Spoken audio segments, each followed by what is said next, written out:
Morning. कसे आहात तुम्ही? सीमाज लाईफमध्ये तुमच्या सगळ्यांचं मनापासून स्वागत करते. आणि कालचा ब्लॉग आपला अपूर्ण होता, तर आता कंटिन्यू करूया पुढे. आणि ज्यांनी बघितला नसेल तो ब्लॉग बघा, म्हणजे तुम्हाला दोघं ब्लॉग समजायला सोपे पडतील. तर आता संध्याकाळची वेळ आहे, म्हणजे 3ला आम्ही रिसॉर्टवर पोचलो होतो. आणि त्यानंतर मग 1 तास आराम केला आणि पुन्हा मग कपडे वगैरे चेंज केले, जरा फ्रेश झालो, कारण मग तिकडे गेलो होतो समुद्रकिनारी वगैरे, तर ओले झालो होतो थोडेसे. मग त्यामुळे मग ते चेंज केले आणि मग संध्याकाळी 4:15ला आम्ही निघालो. तर रिसॉर्टपासून एक 20 मिनटाच्या अंतरावर आपल्याला जायचं आहे. तर आपण चाललो आहे रॉक गार्डनला. तर ते आपलं बघून पूर्ण झालं की मग आजचा दिवस आपला शेवटचा असणार आहे. उद्या आपण चेकआउट करणार आहे हॉटेलमधून. तर म्हटलं चला. आणि आता बऱ्याच जणांना विचारलं की अजून काही आहे का इकडे फिरायला, तर ते म्हटले की एक कुणकेश्वराचं मंदिर आहे, तर त्या ठिकाणी तुम्ही जाऊ शकता. आणि तेवढं बघितलं की मग मालवण तुमचं म्हणजे सगळं फिरून होतं. आणि मलाही वाटलं की 3 दिवसात खूप सारं आम्ही फिरलो.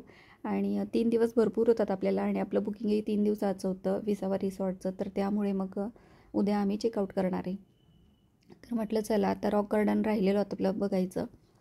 तर इकडे आलो आहे आता. गाडी वगैरे पार्किंगला लावली त्यांनी आणि आम्ही दोघी पुढे चाललो, तर निघालो पुढे. आणि खूप सारे खडकं आहेत, ते चालून आपल्याला समुद्रकिनाऱ्यापर्यंत जायचं आहे.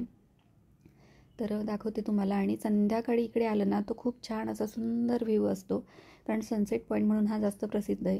त्यामुळे मग इकडे बघू शकताय तुम्ही लांबपर्यंत गर्दी तिकडे. तर आपण तिकडेच जातो आहे आता. आणि राज घाई गडबड करून पुढे पुढे जातो आहे, पण तो तेवढा मोठा आहे की तो त्याची स्वतःची काळजी घेऊन मग जातो. तर त्यामुळे म्हटलं थांब जरा, आम्हाला येऊ दे. तर त्याचं चाललं होतं तिकडे जाणं, तर चला आपणही जाऊया आता. तर इकडे फोटो सेशन वगैरे चाललं आहे लाडवायचं. त्यानंतर मग इकडनं असं आम्ही खाली उतरलो आणि समुद्रकिनारी गेलो. या ठिकाणी ना खूप सारी खडकं आहेत आणि खूप लोक इकडे येऊन बसतात. आणि समुद्राचा खळखळण्याचा आवाज, खूप छान अशी शांतता आहे अगदी. आणि मन अगदी असं शांत होऊन जाते इथे बसल्यानंतर. अगदी अर्धा तास जरी बसले ना, 15 मिनटं अर्धा तास तरी पण पुरे. खूप छान वाटतं, रिलॅक्स वाटतं अगदी. आणि आपली म्हणजे मेंदू आणि कान दोघं इतके आपले शांत होतात ना या आवाजाने, खूप भारी वाटतं. आम्ही खूप वेळ थांबलो इथे, अर्धा पाऊण तास थांबलो होतो, पण खूप छान वाटलं. त्यानंतर फोटो सेशन वगैरे केलं, गप्पा गोष्टी केल्या आणि मग तिथनं निघणार होतो. तर चला आता तुम्हाला दाखवते इकडे. तुम्ही व्हिडिओमध्ये पुढे कंटिन्यू राहा.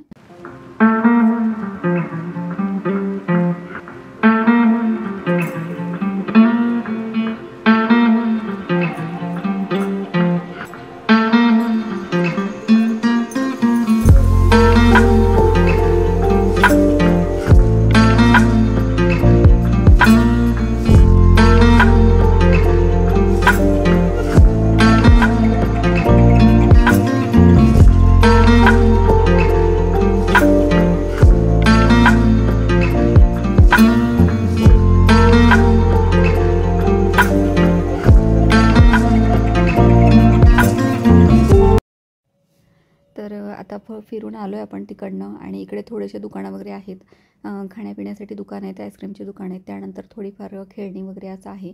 आणि त्याच्याच बाजूला गार्डन आहे. तर इकडे आता आम्ही मिक्स आईस्क्रीम वगैरे घेणार होतो, मग त्यासाठी इकडे थांबलो होतो जरा. आणि मग गार्डनला जाणार होतो. गार्डनचं तिकीट आहे 5 रुपये. तर रॉकच्या बाजूला ते गार्डन आहे, अगदी समुद्रकिनारी, म्हणून रॉक गार्डन म्हणून ते प्रसिद्ध आहे. तर तिकडे आता जाणार होतो आम्ही. तर म्हटलं आधी आईस्क्रीम वगैरे खाऊन घेऊया आणि जरा इथला हा बाजारही बघून घेऊया म्हटलं. अगदी म्हणजे खूप जास्त दुकानं नाही आहेत, पण मोजकी दुकानं आहेत आणि खाण्यापिण्याची. तर त्यामुळे मग इकडे आम्ही थांबलो होतो. तर इकडे आता गार्डनमध्ये आपण जातो आहे आणि तिकडे तिकीट वगैरे काढलं आहे आम्ही. त्यानंतर मध्ये जातो आहे. म्युझिकल फाउंटन वगैरे पण या ठिकाणी आहे. तर त्यांचा टायमिंग होता काहीतरी 7:30 वगैरे. तर मग त्या हिशोबाने आम्ही तिथे पोचलो, पण ऑलरेडी खूप गर्दी झालेली होती.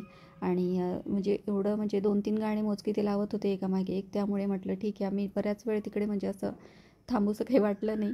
तर थोड्या वेळ थांबलो, एक 10-15 मिनटं. आणि त्यानंतर म्हटलं निघूया हॉटेलवर, कारण हॉटेलवर जायलाही वेळ लागणार होता, अजून 20-1 मिनटं आपल्याला. आणि त्यानंतर मग जेवणाची ऑर्डर वगैरे, मग अजून उशीर झाला असता. तर मग त्यामुळे आम्ही इकडे काही खूप जास्त वेळ थांबलो नाही. तर निघालो आम्ही तिथनं. आणि इकडेही तोच प्रॉब्लेम होता मोबाईलचा, की म्हणजे रेंज वगैरे नव्हत्या. तर त्यामुळे कॉन्टॅक्ट करायला पण आपल्याला नव्हतं म्हणजे काही साधन. तर मग आम्ही पटकन निघालो तिथनं आणि हॉटेलवर पोहोचलो.